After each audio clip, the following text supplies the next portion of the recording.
السلام عليكم ورحمة الله وبركاته.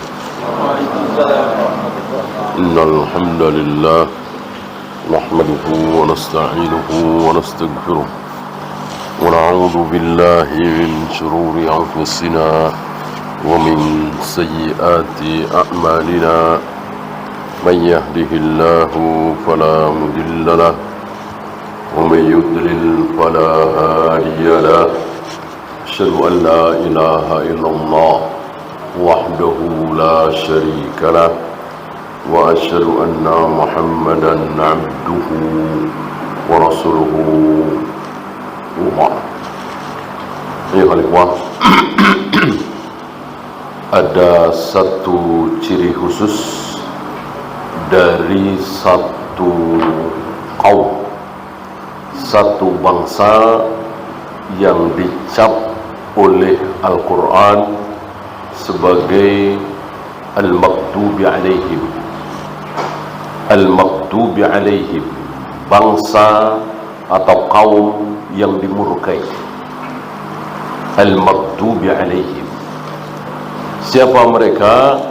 Al-Yahud, Yahudi yang sekarang sedang berpesta pora membantai kaum muslimin di Palestina.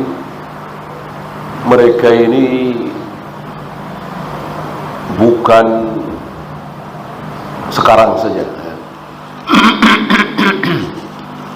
justru ketika seandainya mereka ini baik, tidak ingkar janji, tidak kejam, tidak bengis, berperi kemanusiaan, jujur, amanah, kita nggak suka. Ya, maksudnya Al-Quran batal. Al-Quran batal. Masuk Al-Quran yang kita imani batal. Masuk Al-Quran omong kosong. Tentu kita nggak suka kan masuk Al-Quran omong kosong. Justru dengan mereka hari ini biadab, bengis, kejam, tidak punya peri kemanusiaan, ingkar janji, berkhianat, culas, itu menunjukkan kebenaran Al-Quran. Ya, jangankan wanita dan anak-anak, nabi saja, nabi-nabi saja dibunuh. Hari ini mereka membunuh wanita dan anak-anak kecil, kecil bagi mereka. Al-Quran menjadi saksi. Allah ungkap rahasia mereka. Falima taqtuluna al-anbiya'a bighairi haqq. Bahwa orang-orang Yahudi itu membunuh para nabi, para rasul tanpa alasan yang hak. Entah berapa banyak, kan ribuan kan. Nabi-nabi dari Bani Israel itu kan ribuan. Entah berapa banyak yang telah dibunuh oleh mereka. Di sebagian riwayat termasuk Nabi Yahya, Nabi Zakaria. Luar biasa. Ya. Nah, karena itu jangan berharap mereka baik, mereka menghentikan kekejamannya. Jangan berharap. Ya. Mendemo mereka kan berarti berharap ya. Misalnya kita mendemo Pak Lurah supaya Pak Lurah membangun jalan. Ya. Setelah didemo, akhirnya Pak Lurah membangun jalanan, misalnya. Ya karena Pak Lurah ini masih punya hati. Di demo masih mempan. Diminta, mereka nggak mempan. Ya. Bukan demo yang akan menghentikan mereka, tapi pedang-pedangnya kaum muslimin. Ya. Jadi untuk Yahudi jangan membahas apa-apa, jangan membahas yang lain, cukup satu: gimana caranya membantai mereka. Ya, masalah produk, masalah ini, masalah itu, demo, kecil, nggak akan mempan. Gimana caranya supaya kaum muslimin berhasil membantai mereka? Kalau nanti ya nggak usah dipikir. Masuk kita ragu dengan sabda Nabi alaihi salatu wassalam bahwa nanti mereka akan bertekuk lutut di hadapan kaum muslimin. Mereka akan lari tunggang langgang dari kejaran kaum muslimin. Mereka bersembunyi di balik batu, di balik pohon, dan pohon-pohon, batu-batu yang dijadikan persetujuan mereka bisa berbicara. Ya muslim barai al-yahud faqtulu. Wahai muslim, ini ada Yahudi di belakangku, bunuhlah. Kecuali pohon Gorqod. Ini kan nanti ya. Imam Mahdi belum datang, Nabi Isa belum turun, Dajjal belum turun, Ya'juj Ma'juj belum muncul. Nanti kan tidak mungkin dan jangan dan tidak boleh kita berpangku tangan, karena tidak ada dalil bahwa Yahudi hanya akan bisa dibantai ketika Imam Mahdi sudah turun. Kan nggak ada dalil seperti itu. Yang ada dalil apa? Wa tilkal ayyamu nudawiluha bainan nas. Hari-hari peperangan itu kami pergilirkan. Kadang kaum muslimin menang, kadang kalah. Kadang orang-orang kafir menang, kadang kalah. Seandainya 50 tahun lagi, seandainya 30 tahun lagi, bahkan seandainya 5 tahun, 4 tahun lagi mereka dibantai oleh kaum muslimin, ya nggak mustahil. Tidak mustahil ya. Yang penting kaum muslimin kuat. Kaum muslimin punya persenjataan, bukan cuma bersatu. Bersatu kalau nggak kuat bisa apa? Iya kan?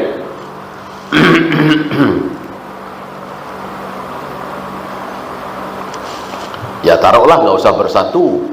Yang nyerang Yahudi cuman Hamas misalnya, tapi Hamas punya bom jutaan, punya artileri, punya tank baja, punya, kan nggak punya ya.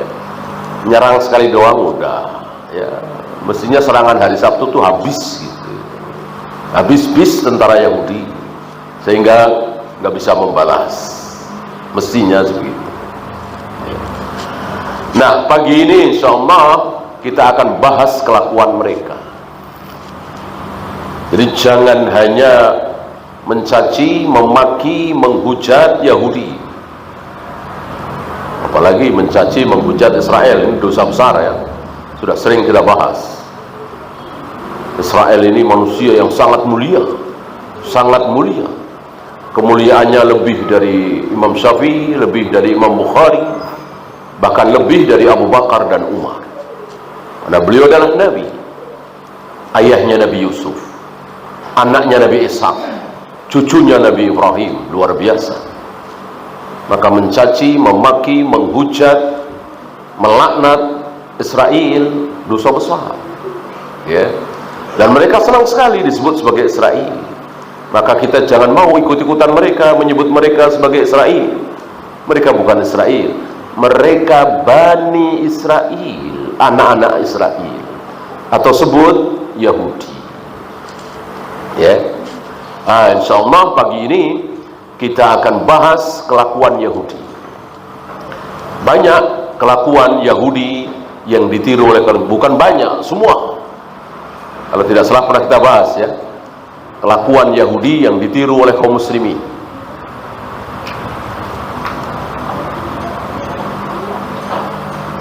Nah, pagi ini kita bahas satu saja. Satu kelakuan Yahudi yang ditiru oleh kaum muslimin. Apa? Dan ini dipakai dalam beragama atas nama taat kepada Allah dengan dalih melaksanakan perintah Allah. Tetapi sebetulnya mereka berbuat maksiat. Apa? Hilah ya. Mungkin sudah masuk dalam bahasa Indonesia, berkilah ya. Anda cuman berkilah saja ya. Maksudnya apa berkilah, antum tahu kan? Ini hilah Yahudi.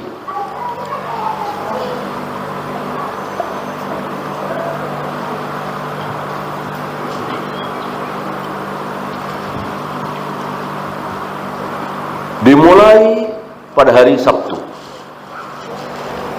Dimulai pada hari Sabtu. Konon penyerangan sebagian kaum muslimin terhadap mereka di hari Sabtu beberapa pekan yang lalu karena ini ya, kita nggak tahu. Yang jelas Allah pernah melarang mereka di hari Sabtu itu mencari ikan. Dan betul mereka taat, tidak mencari ikan, tapi hilang. Mancing tidak, menjala tidak, nguber-nguber ikan tidak, tetapi Jumat sore sudah pasang perangkap. Jadi hari Sabtu itu tidak ngapa-ngapain, betul, tapi Jumat sore pasang perangkap. Dan mereka berbuat seperti ini karena dari mulai hari Ahad, Senin, Selasa, Rabu, Kamis, Jumat sepi ikan, seolah-olah nggak ada ikan. Ada paling 1-2. Begitu hari Sabtu luar biasa melimpah ruah. Ya namanya ujian seperti itu. Kita sering diuji. Banyak dari kita tidak kuat.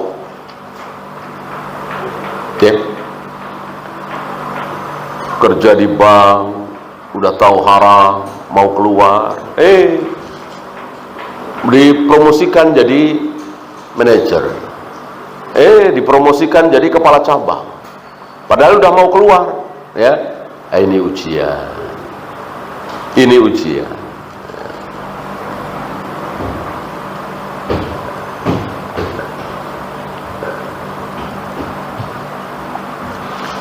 Pengen berhenti dari perusahaan haram, malah diiming-iming naik pangkat,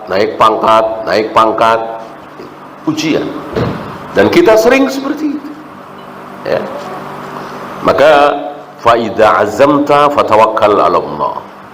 Kalau engkau sudah bertekad meninggalkan sesuatu atau melakukan sesuatu, bertakwalah kepada Allah, bertawakallah kepada Allah, ya. Jangan tergoda. Mulailah tergoda salah satu dari mereka, entah sudah berapa bulan, berapa tahun. Kan umat Nabi Musa berapa umurnya rata-rata? Sekitar 500-an tahun. Umat Nabi Nuh, Nabi Adam sampai Nabi Nuh, kira-kira ya 900-an sampai 1000 tahun. Hanya kita umat Muhammad SAW yang paling pendek, antara 60 sampai 70, ya. Oleh karena itu ada riwayat di zaman Nabi Nuh, seorang ibu menangis karena anaknya yang masih remaja meninggal. Anaknya masih remaja meninggal. Antum tahu anaknya yang masih remaja itu umur berapa? Iya, kira-kira 300 atau 400 tahun. Bilang remaja. Remaja. Ya iya, orang sampai 900, ya kan?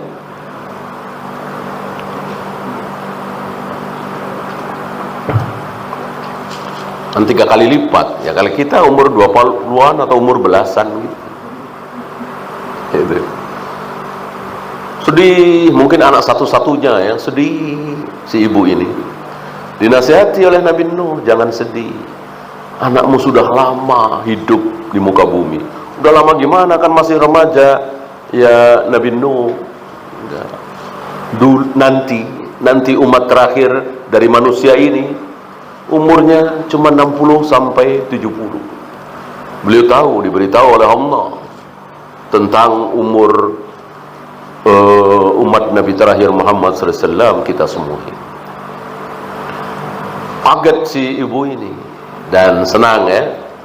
Lalu si ibu ini mengatakan, kalau begitu manusia nanti yang beriman, yang muslim, tidak akan serakah, tidak akan rakus, hanya akan mencari akhirat, akan rajin ibadah, akan menghabiskan waktu untuk sholat, untuk ibadah, dan seterusnya, karena umurnya cuma 60 tahun.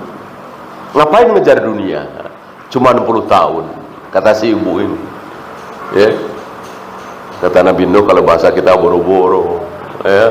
Boro-boro nyari dunia luar biasa, udah tahu umurnya cuma 60 70. Nyari dunianya luar biasa. Nyari akhirat sesempetnya. Ngaji seingatnya. Ya, baca Al-Qur'an semaunya. Ya, habis untuk dunia. Padahal dia sadar umurnya cuma 60 tahun, 70 tahun. Ya. Ya, kembali ke peristiwa hari Sabtu. Ketika sudah bertahun-tahun, hampir-hampir mereka tidak makan ikan karena sulit sekali mencari, karena hari Sabtu dilarang, padahal ikan sedang melimpah ruah. Mulailah satu orang yang diberi wahyu tentunya. Cuman wahyunya ini bukan dari Allah, tapi wahyu dari setan, dari iblis. Ya. Karena wahyu bukan hanya dari Allah, tapi juga dari setan. Maka dikatakan wahyu setan. Sebagaimana wali. Apakah wali itu pasti wali Allah? Tidak. Ada satu lagi, wali setan. Ketika dia bisa terbang, ketika dia sebentar sholat di sini, sebentar sholat di sana, ya, dia berbicara, suaranya sampai dia berbicara di Mekah, suaranya sampai ke Indonesia misalnya, ya.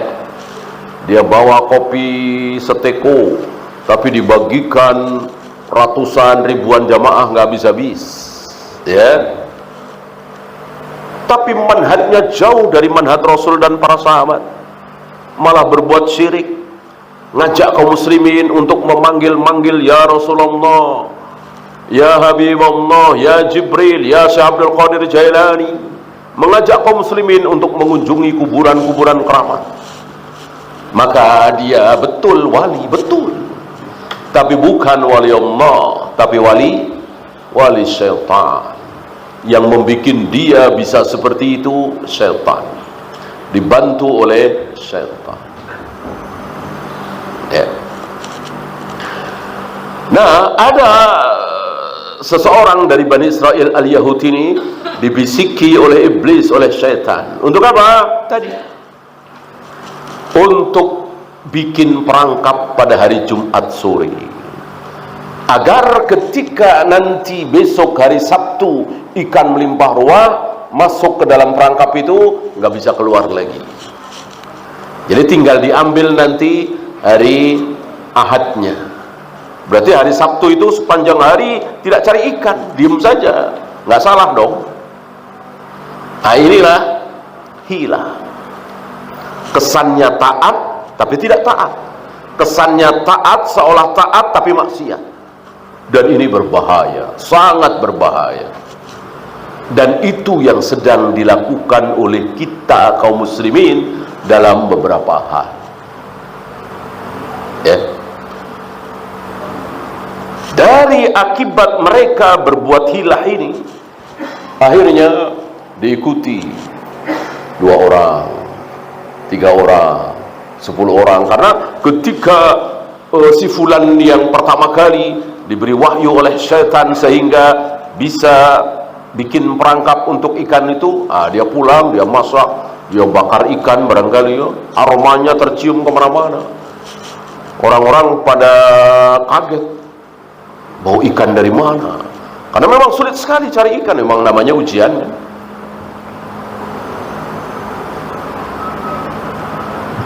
Nah, akhirnya dilihat oleh orang-orang dan ditiru.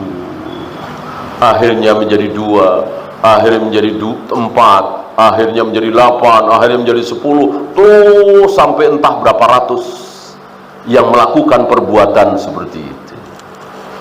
Ini hilah pertama yang dilakukan oleh al-Yahud. Entah berapa lama mereka menikmati ikan hasil hilah itu, sampai satu ketika mereka keluar rumah kira-kira mungkin jam 8, setengah 9, ya, kalau kata kita waktu duha. itu rumah-rumah masih belum dibuka, tempat-tempat keramaian masih pada sepi, ya, pintu-pintu rumah masih tertutup. Orang-orang, beberapa orang yang keluarnya ada apa? Biasanya udah ramai, ya. Lalu mereka penasaran, ngintip rumah-rumah yang tertutup itu. Dilihat dari jendela, dari sela-sela, di dalamnya nggak ada orang. Yang ada apa? Yang ada kera dan babi, babi dan kera. Yang tua-tua jadi babi, yang muda-muda jadi kera. Ya, hidungnya, tangannya, kakinya, rambutnya, dan seterusnya, semuanya kera dan babi. Kecuali matanya. Matanya masih mata si A, mata si B, mata si C. Oleh karena itu tetangga dekatnya atau saudaranya tahu, oh ini si A, oh ini si B, oh ini si C. Namanya tetangga kan, teman dekat kan, saudara kan. Inilah kejadian di awal mula, ya. Dan itu yang diabadikan oleh Allah dalam Al-Quran, kunu kirodatan khasi'in, jadilah kalian kera-kera. Dan itu terjadi. Tapi tidak lama, 3 hari kira-kira, setelah itu mereka mati, ya. Nah, dan tidak berketurunan tentunya. Maka mengatakan Yahudi sekarang ini bangsa kera, turunan babi, tidak benar. Bukan turunan, tapi saudaranya. Kan mereka nggak menurunkan, gitu.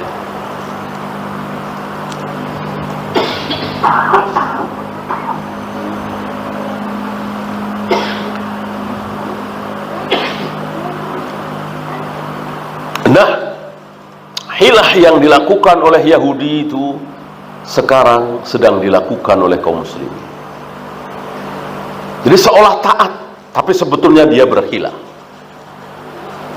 Ambil contoh mudah, ketika para jamaah umrah, dia mendarat di Jeddah. Kita semua tahu dan diberitahu oleh si pilot beberapa jam, mungkin 2 atau 3 jam sebelum mendarat, diberitahu bahwa sebentar lagi kita akan melewati mikot. Jalan-lam kan, karena dari Jakarta ke Jeddah itu pasti melewati mikot. Antum tahu, ketika orang mau haji atau mau umrah kok melewati mikot, sudah wajib memakai pakaian ihram, gitu. Dan mulai ihramnya setelah melewati mikot itu.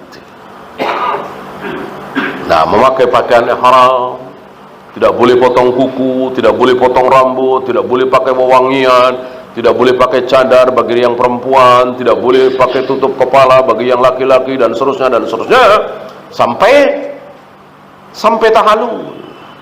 Kan begitu, ya. Nah, ini ada jamaah yang aneh. Dari Jeddah bukannya langsung umroh ke Mekah, tapi ke Madinah dulu.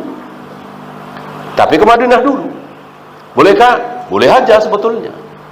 Boleh aja, nggak masalah. Cuman resikonya di Madinah 4 hari, 5 hari harus terus memakai pakaian ihram. Harus terus tidak boleh wewangian. Harus terus tidak boleh potong kuku, potong rambut, pakai cadar, pakai tutup kepala, dan seterusnya sampai nanti tahallul, sampai menggunting rambut setelah sa'i. Kan berat, ya kan? Tapi mereka maunya ke Madinah dulu karena memang lebih murah, gitu. Kalau pesawat langsung ke Madinah kan lebih mahal tuh, gitu. Dan entahlah alasan apa lagi, mungkin karena kejahilan mereka. Disitulah muncul hilah Yahudi. Mirip-mirip Yahudi, terkesannya taat, gitu. Apa? Nanti kita niat ihramnya setelah sampai Madinah. Jadi kita nggak usah pakai pakaian ihram, kita masih boleh pakai wewangian, yang perempuan masih boleh pakai cadar, yang laki-laki masih boleh pakai peci tutup kepala dan seterusnya sampai nanti Dzulhulaifah. Karena jangan niat ihram dulu, jangan niat umroh dulu. Niat umrohnya nanti setelah sampai Madinah. Ya. Jadi kemarin-kemarin nyari travel, ya, nyiapin koper, padahal sudah nyiapin pakaian ihram di situ. Niatnya apa coba? Niatnya coba apa? Kecuali betul-betul kita mau ke Madinah, ada urusan bisnis misalnya, atau mungkin punya saudara di Madinah misalnya, atau mungkin sebagai petugas misalnya ke Madinah. Sudah di Madinah, di Jeddah ya, sudah sampai sana baru kepikiran mau umroh. Betul. Ini dari Jakarta, dari nyari-nyari travel, niatnya apa coba kalau bukan umroh? Kenapa bisa-bisanya mengatakan nanti kita niat umrohnya setelah sampai Madinah? Ini aneh seaneh-anehnya. Ini hilah Yahudi, betul-betul hilah Yahudi ya. Kelakuan Yahudi ditiru di sini. Kalau mau terus pakai pakaian ihram selama di Madinah sampai kita tahallul, atau kalau mau dari Jeddah langsung ke Mekah, atau kalau mau dari Jakarta pesawatnya langsung ke Madinah. Jakarta Madinah belum melewati Miqat, silakan pilih yang mana, gitu ya. Dalam hal ibadah banyak seperti itu. Barangkali antum pernah dengar orang yang dorong-dorongan beras. Pernah dengar? Pernah lihat? Di kampung-kampung dorong-dorongan beras 2,5 liter. Dorong sini, dorong sini, dorong sini. Itu hilah Yahudi. Ya. Jadi begini, saya ingin mengeluarkan zakat 2,5 kilo kali 10. Anak saya 9, anak saya 8, saya dan istri 2, jadi 10 ya. Berarti kan banyak tuh, 2,5 kilo kali 10, 25 kilo gitu. Kata kiainya ini, nggak apa-apa, 2,5 kilo aja, 2,5 kilo udah cukup gitu. Caranya gimana? Gini caranya ya. Jadi cari fakir miskin ya. Sini nanti fakir miskinnya itu setelah dikasih 2,5 kilo, berikan lagi ke bapak gitu kan. Jadi bapak, jadi pertama kan ini untuk saya misalnya ya, untuk saya ini 2,5 kilo zakat saya berikan kepada fulan yang fakir miskin ini. Nah nanti si fakir balikin lagi ke saya ya. Udah punya dia kan, ya terserah mau ke depan balikin lagi ke saya. Berarti saya punya 2,5 kilo lagi, saya dorong lagi. Buat siapa? Buat istri saya ya. Nanti sama dia dorong ke saya lagi ya, jadi punya saya lagi. Saya dorong lagi ke dia untuk anak saya pertama, sama dia dorong lagi nanti untuk anak saya kedua, terus. Jadi saya, istri saya, anak saya yang 8 tadi sudah mengeluarkan zakatul fitri semua, cuman dengan 2,5 kilo. Enak kan? Bagus kan? Cerdas kan? Ya, itu hilah Yahudi. Itu terjadi. Itu terjadi. Antum barangkali belum pernah lihat. Saya pernah melihat ya. Nggak jauh dari Jakarta ya. Ini luar biasa, kelakuan Yahudi ditiru oleh kaum muslimin dalam rangka taat kepada Allah, dalam rangka taat kepada Allah, atas nama taat kepada Allah berhilah. Kalau atas nama maksiat ya ngapain bayar zakat segala, nggak usah bayar zakat. Kalau atas nama maksiat, ini atas nama taat, dikira bahwa itu taat, padahal maksiat. hila Yahudi ditiru oleh kaum muslimin hari ini.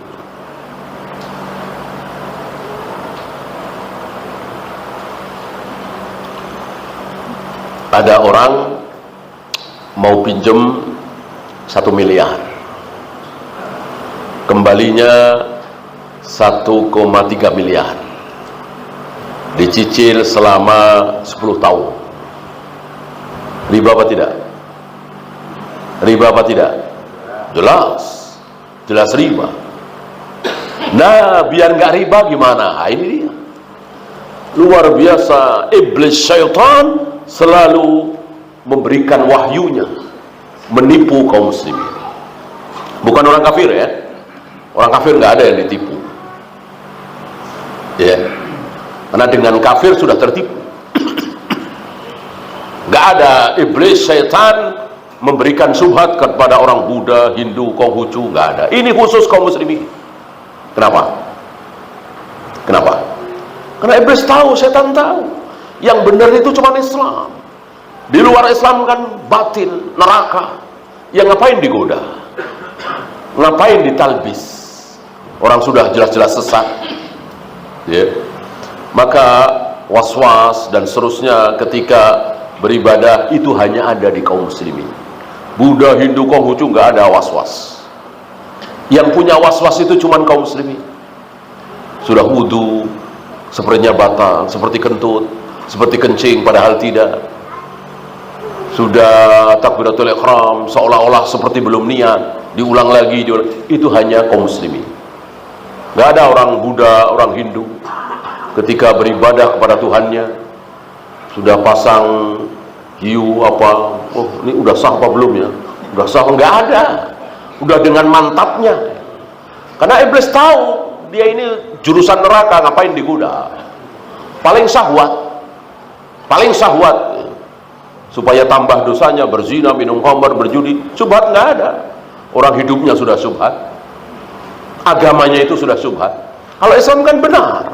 Oleh karena itu iblis nggak mau kaum muslimin berada dalam kebenaran, maka terus ditipu, digoda. Nah, salah satunya ini.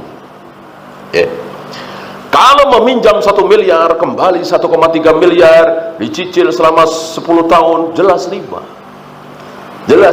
Nah, biar nggak riba gimana? Nah, ini dia. Ya. Bapak pinjam 1 miliar buat apa? Oh, buat saya mengembangkan perusahaan. Bapak sekarang punya apa? Ya, saya punya mobil sekian, perusahaan saya punya gedung sekian, gini aja Pak.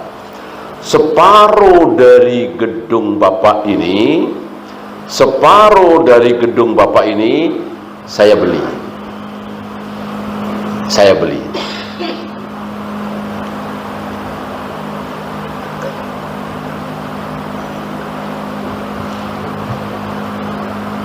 Beli berapa? Beli 1 miliar. Sama intinya ngincer duit 1 miliar itu. Saya beli. Ya. Bukan semuanya, tapi separuh aja. Nah, nanti setelah saya beli, kan jadi milik saya. Saya sewakan ke Bapak. Gitu. Saya sewakan ke Bapak. Berapa sewanya? 100 juta misalnya sebulan sewanya 100 juta atau 50 juta ya. Dicicil selama sekian tahun. Nanti kalau sudah 1,3 miliar ya, sudah saya kembalikan lagi separuh dari gedung Bapak ini, ya kan? Salahnya mana coba? Sewa menyewa kan halal. Bapak mau, saya mau. Gitu. Salahnya di mana? Itu mirip dengan Yahudi tadi. Salahnya di mana? Hari Sabtu kami nggak nyari ikan, nggak mancing, nggak nyerok, nggak ini, nggak itu. Orang kami diem aja di hari Sabtu. Ya, tapi itu hila. Semangatnya itu semangat hila, bukan semangat taat. Kalau semangat taat, sami'na wa ata'na. Emang tidak boleh mendapatkan ikan di hari Sabtu, ya sudah, sabar. Ya, itu minoritas, sebagian kecil. Sebagian besar ya tadi yang jadi kera dan babi itu. Ya. Maka mungkin insya Allah ada sebagian kecil kaum muslimin, mungkin termasuk antum, karena antum punya semangat taat, antum bisa mengatakan, oh sama aja itu mah, sama aja, apa bedanya? Ya. Karena Allah itu menolong orang untuk faham, dan kadang Allah tidak menolong orang untuk faham. Terserah Allah. Mayuridillahu bihi khairan. Orang yang dikehendaki baik oleh Allah, maka Allah akan yufaqihu fiddin, akan fahamkan dia dalam masalah agama. Berarti dia dikehendaki baik oleh Allah. Adakah orang yang tidak dikehendaki baik oleh Allah? Adakah? Ada, banyak. Dibikin apa? Dibikin tidak faham. Nah, tadi bilangnya, apa salahnya? Saya mau, dia mau. Sewa menyewa memang boleh. Saya membeli separuh gedungnya, apa salahnya? Ya. Ini bagi orang yang tidak mempunyai semangat taat. Jadi berkilah terus. Berkilah, apa salahnya? Nah, disinilah kita ditolong oleh ilmu, ditolong oleh sabda Nabi alaihi salatu wassalam, la tabi ma laysa indak. Jangan engkau menjual, jangan engkau menyewakan sesuatu yang belum engkau miliki. Tadi ketika deal menyewakan itu, bisa juga nanti menjual, sudah milik dia apa belum? Kan belum, masih milik yang punya perusahaan, ya kan? Seperti yang kita bahas waktu itu. Kecuali tanpa perjanjian, saya beli separuh gedung bapak, ya 1 miliar nih ya, ya. Nanti ya gimana nantilah, nanti saya sekat nih separuh, gitu, buat saya. Ya boleh, ya boleh kan? Membeli separuh gedung kan boleh. Nanti saya sekat ya, separuh buat bapak, separuh buat saya, gitu. Sebulan kemudian dia berubah pikiran, ya, kayaknya saya nggak jadi pakai separuh dari gedung papa, saya sewakan saja, atau saya jual lagi aja, ya, saya jual lagi. Jual berapa ya terserah, bagaimana tawar menawar kan. Itu tentu boleh. Kalau ini kan tidak, dari awal mula sudah tanda tangan, dari awal mula sudah perjanjian. Nanti kalau sudah saya beli, serahkan 1 miliar, nanti saya sewakan lagi, atau nanti saya jual harganya segini-segini. Intinya dia dapat 1 miliar, kembali 1,3. Intinya itu, ya.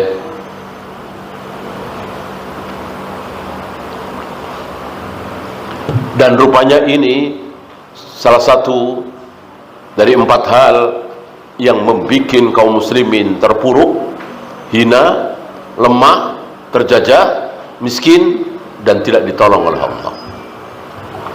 Jadi sahih riwayat Imam Abu Dawud, idza tabayatum bil 'ainati wa raditum biz zar'i wa akhadtum adnabal baqari wa taraktumul jihad.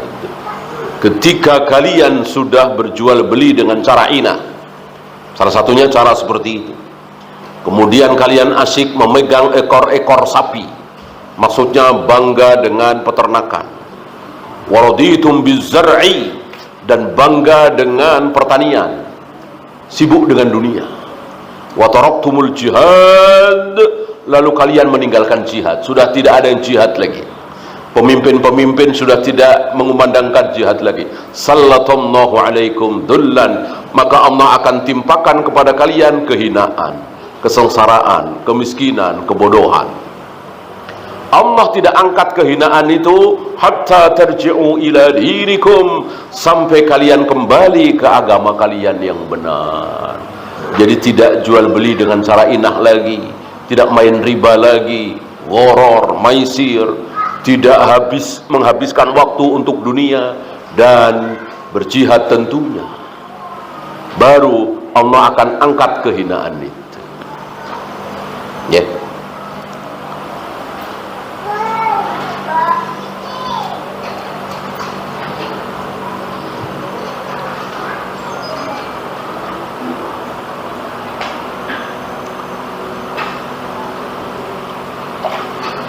Antum pernah dengar barangkali ada orang ingin menghatamkan Al-Quran dalam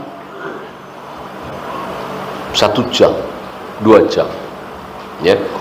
Jadi kata kiainya ini harus dihatamkan bacaan Al-Quran di sini, dari Al-Fatihah, Al-Baqarah, Ali Imran, An-Nisa, terus sampai Anas.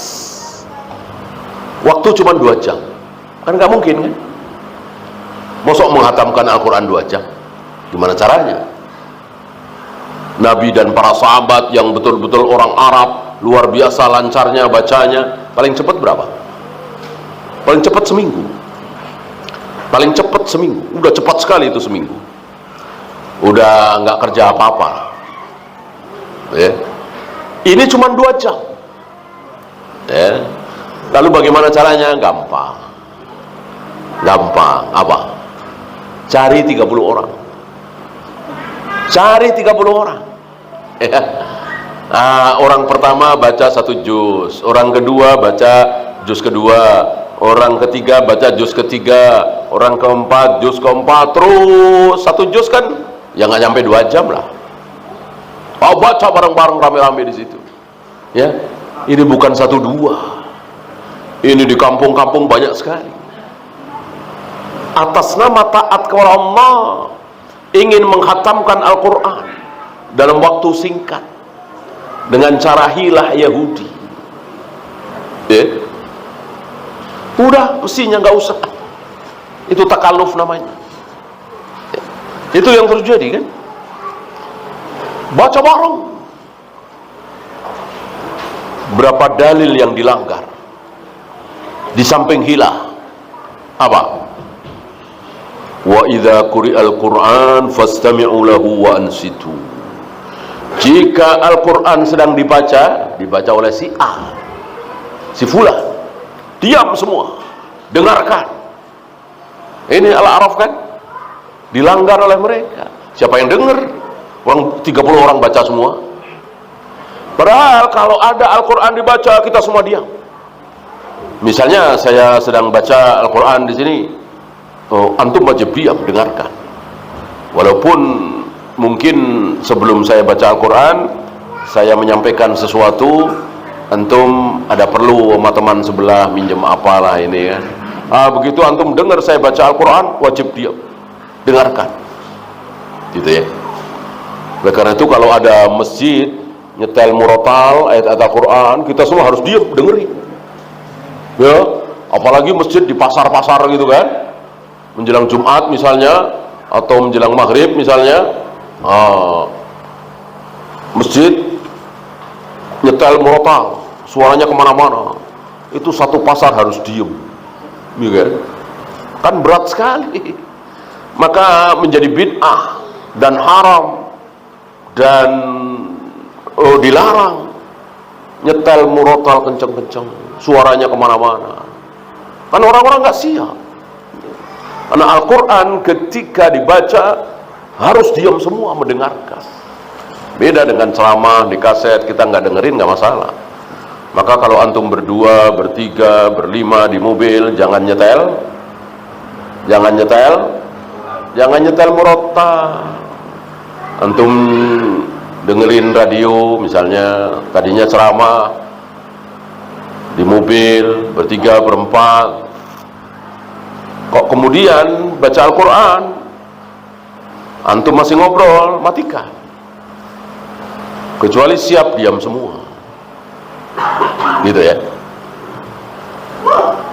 Kan ada 3 bid'ah dalam baca Al-Quran. Satu tadi ya, baca keras suaranya kemana-mana, ini bid'ah.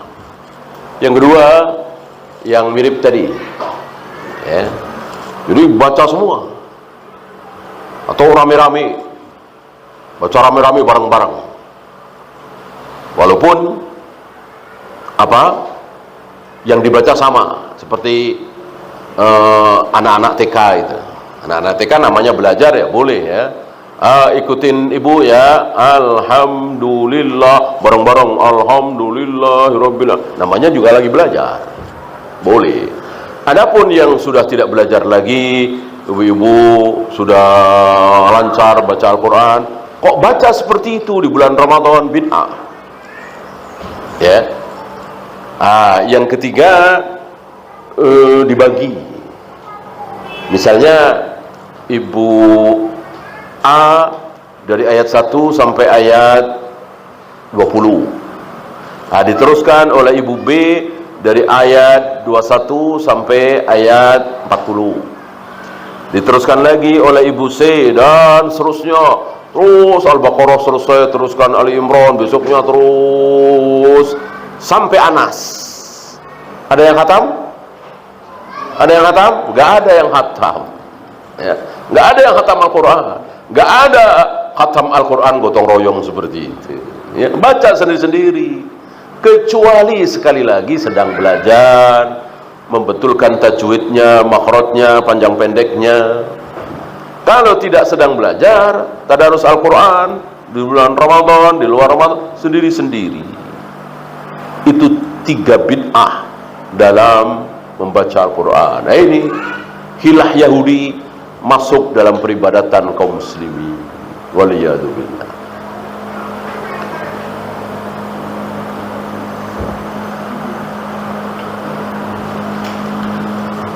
Dulu di zaman Rasul dan para sahabat, berjamaah salat duhur, berjamaah salat asar, berjamaah salat maghrib sekali. Nggak ada yang jamaah kedua, jamaah ketiga ya. Sekali saja.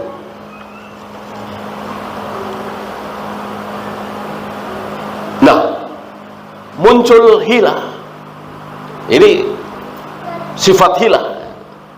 Apa?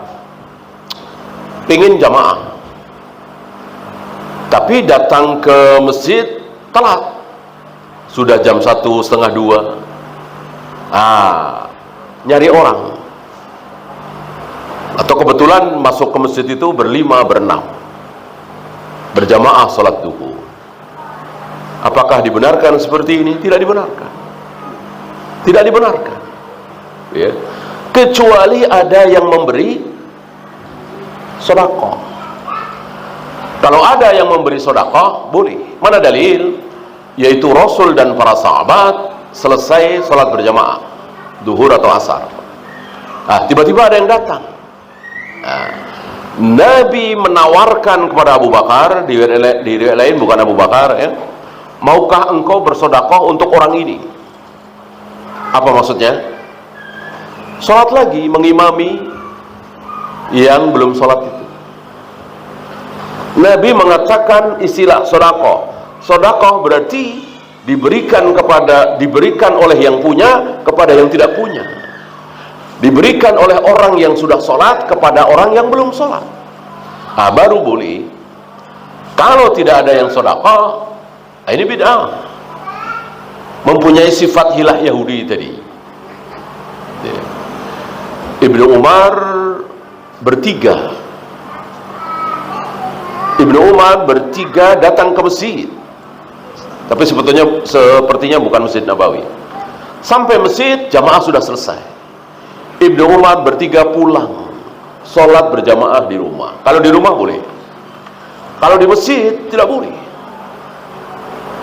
karena ini ibadah. Ibadah itu nunggu contoh, nunggu perintah dari Nabi apa nunggu larangan?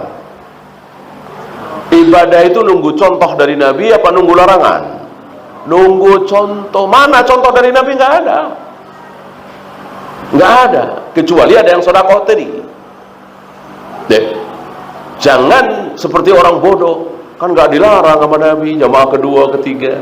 Itu jahil, tidak tahu kaidah bahwa hukum asal ibadah adalah haram. sampai ada contoh dari Nabi, ada perintah dari Rasul dan para sahabat, ada perintah dari Allah dan Rasulnya dipraktekkan oleh Rasul dan para sahabat, baru boleh. Kalau nggak boleh, dilarang. Ya. Kalau hukum asal ibadah itu tidak dilarang, apa salahnya sebelum sholat Id, sebelum sholat Idul Adha, Idul Fitri, azan dulu pakai koma? Apa salahnya sebelum sholat duha, qomat dulu? Ya kan? Jamaah ngapain cuman taraweh Jumatan, ya? Sholat qobliyah jamaah, sholat ba'diyah jamaah. Apa salahnya? Jamaah kan bagus. Ya, kalau perlu sholat duha jamaah. Nah, itu kalau tidak mau pakai kaidah bahwa hukum asal ibadah adalah terlarang, haram, sampai ada contoh dari Rasul dan para sahabat. Ya.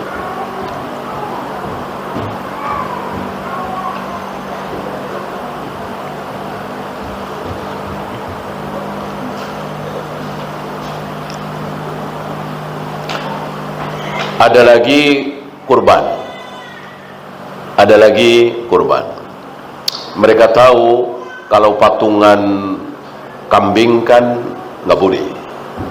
Yang boleh kan patungan sapi, ya kan? Itu pun dibatasi 7 orang. Kalau patungan kambing kan tidak boleh. Kambing itu ya 1 orang atau 1 keluarga. Tidak boleh 7 keluarga. Nah, sementara si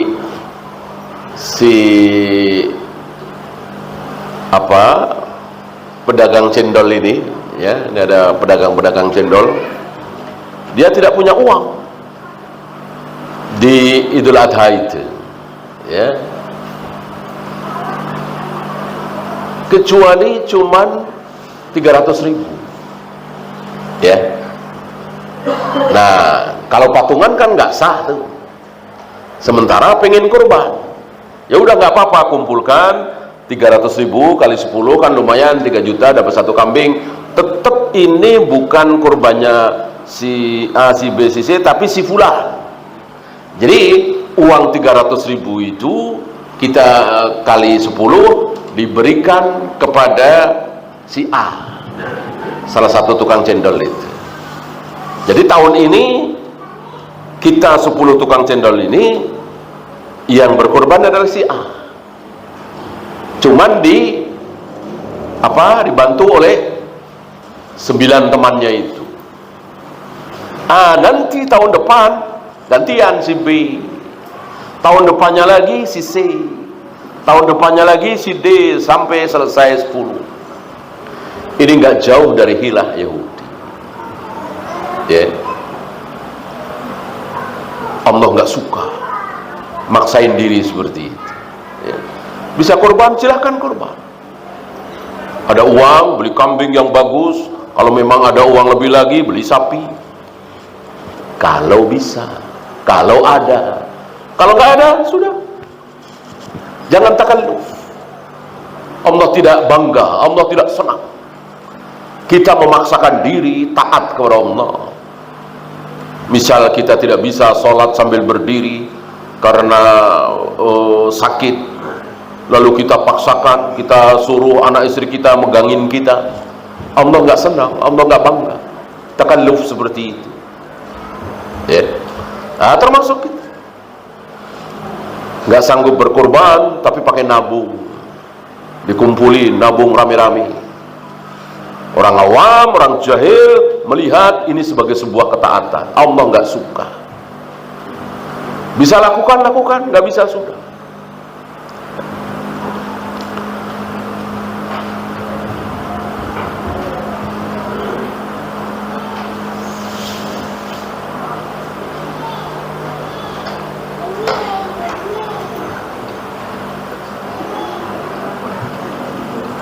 Satu lagi, barangkali antum pernah dengar. Jadi ada orang jual beli tembaga, jual beli lada, jual beli emas, jual beli perak dan seterusnya. Tapi apa? Tapi emasnya nggak ada, peraknya nggak ada, ladanya nggak ada, tembaganya nggak ada. Adanya cuman catatan doang. Gitu. Antum transfer 5 juta, dapat berapa? Oh, dapat lada 30 kilo misalnya. Ya. Antum punya lada 50 kilo. Gitu. Nanti antum jual lagi. Gitu. Antum mau ambil ladanya nggak bisa, orang nggak ada. Ya. Ini judi. Karena nggak ada barangnya. Dan itu terjadi. Trading kan seperti itu kan. Mereka mengatakan, ya apa salahnya? Ya salah. Masa jual beli lada, jual beli tembaga, jual beli emas, perak, nggak ada emasnya, nggak ada peraknya, nggak ada ladanya. Ya. Goro, maisir juga. Ini banyak terjadi.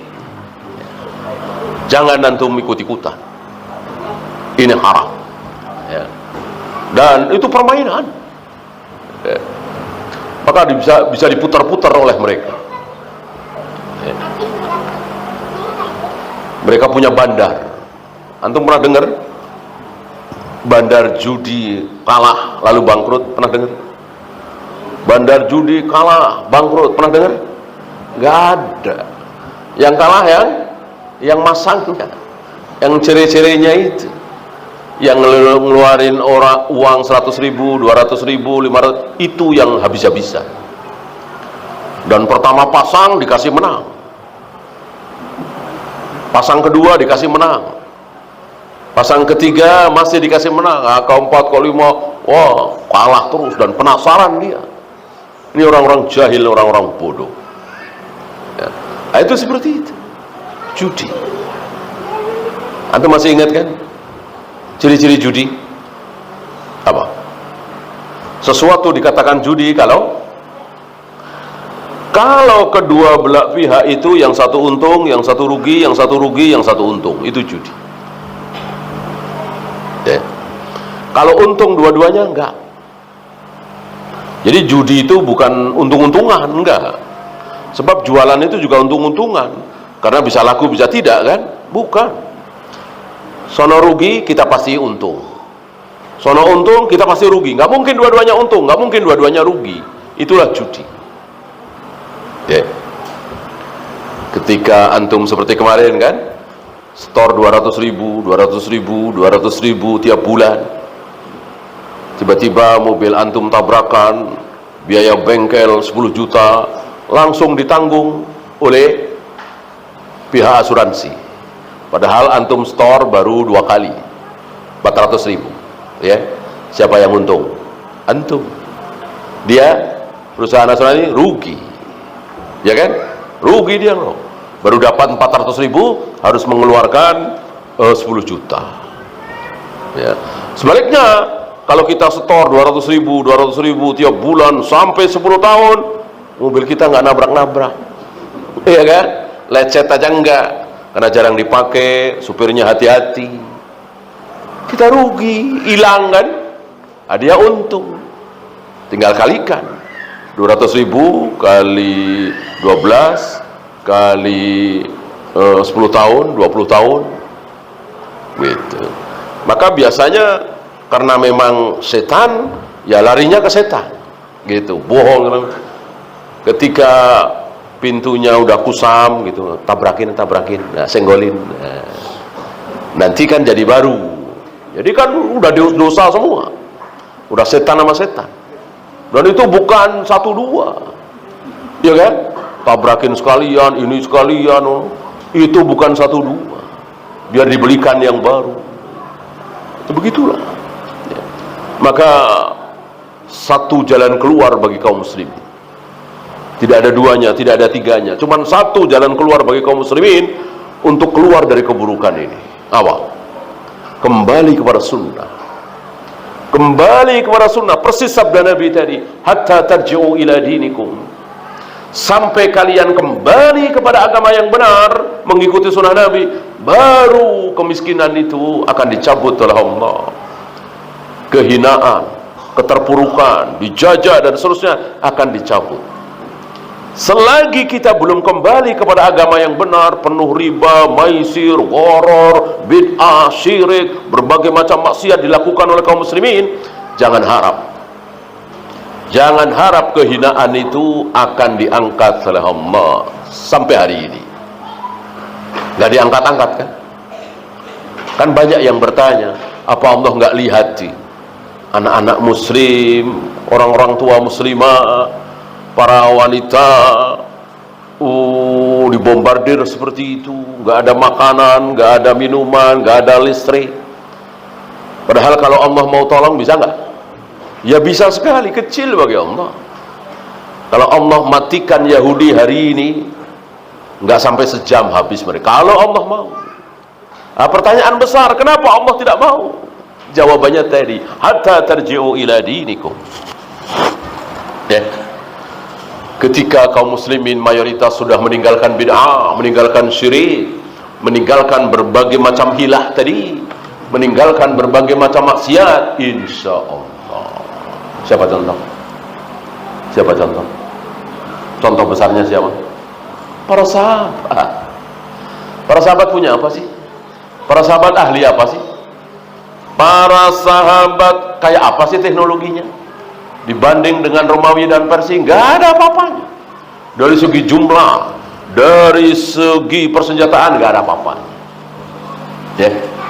Tapi kenapa dalam waktu yang singkat, superpower dunia Romawi dan Persia tunduk di telapak kaki para sahabat, mengalir yang merah dan yang putih, yang putih perak, yang merah emas, mengalir ke Madinah dari Romawi dan Parsi sebagai tanda takluk mereka kepada pemerintahan kaum muslimin, supaya tidak didatangi, supaya tidak dijajah, supaya tidak diserang. Mereka ketakutan. Apa karena para sahabat hebat teknologinya? Tidak, karena taat kepada Allah, taat sebenar-benar taat, betul-betul bertauhid. Ya, sampai Umar pernah berpesan, yang paling aku takutkan terhadap kalian adalah bukan pasukan musuh, tapi apa? Kemaksiatan kalian. Ya. Aku lebih takut terhadap kemaksiatan kalian daripada kekuatan musuh. Selama ini Allah menangkan kita karena kita taat kepada Allah. Kalau kita maksiat, ya apa bedanya? Kalau kita maksiat juga, apa bedanya dengan musuh? Musuh bermaksiat. Nah, maka rahasia kenapa Allah selalu menolong para sahabat, para tabi'in, atba'ut tabi'in, karena mereka taat kepada Allah, jauh dari maksiat. Allah menangkan. Lebih mengandalkan pertolongan Allah daripada persenjataan. Umar pernah menyaksikan, ini menjelang perang ya, menjelang perang Umar menyaksikan di dalam kemah Sa'ad bin Abi Waqqas sedang berdoa. Sa'ad bin Abi Waqqas sedang berdoa, mengangkat kedua tangannya, tentu berdoa untuk kemenangan kaum muslimin. Apa kata Umar? Wallahi demi Allah, kedua tangan Sa'ad bin Abi Waqqas ketika berdoa lebih aku andalkan, lebih aku banggakan daripada 100 pasukan kaum muslimin yang berkuda. Lihat, Umar tidak mengandalkan pasukan berkuda. Umar lebih mengandalkan doanya Sa'ad bin Abi Waqqas, karena doa Sa'ad bin Abi Waqqas terkenal mustajab. Allahumma ajib da'watahu wa saddid ramyatahu. Ini doa Nabi. Ya Allah, kabulkan doa Sa'ad, tepatkan sasaran anak panah Sa'ad. Dua-duanya dikabulkan oleh Allah. Hampir-hampir Sa'ad bin Abi Waqqas ketika melepaskan anak panahnya hampir-hampir tidak pernah meleset. Dan doa Sa'ad bin Abi Waqqas selalu dikabulkan oleh Allah. Wallahu. Ya, itu saja. Ada pertanyaan? Silakan.